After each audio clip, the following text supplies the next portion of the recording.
Now a man from the house of Levi went and took to wife a daughter of Levi.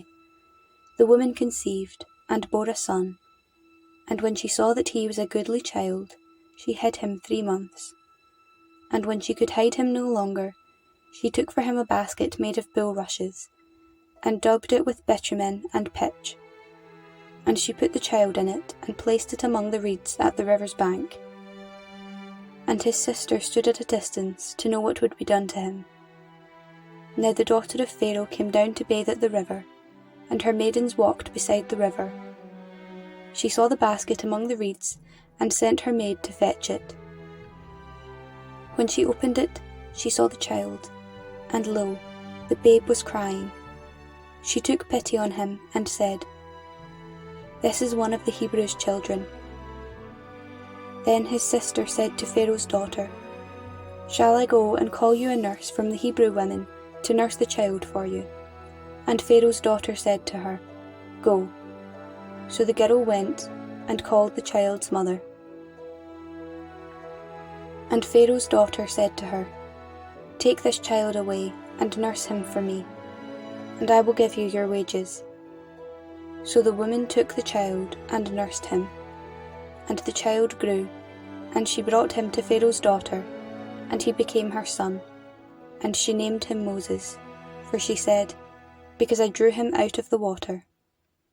One day, when Moses had grown up, he went out to his people and looked on their burdens, and he saw an Egyptian beating a Hebrew, one of his people.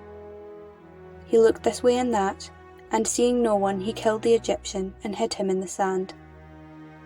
When he went out the next day, behold, 2 Hebrews were struggling together. And he said to the man that did the wrong, "Why do you strike your fellow?" He answered, "Who made you a prince and a judge over us? Do you mean to kill me as you killed the Egyptian?" Then Moses was afraid, and thought, "Surely the thing is known." When Pharaoh heard of it, he sought to kill Moses. But Moses fled from Pharaoh, and stayed in the land of Midian, and he sat down by a well. Now the priest of Midian had 7 daughters, and they came and drew water, and filled the troughs to water their father's flock. The shepherds came and drove them away, but Moses stood up and helped them, and watered their flock. When they came to their father Reuel, he said, "How is it that you have come so soon today?" They said, "An Egyptian delivered us out of the hand of the shepherds, and even drew water for us, and watered the flock."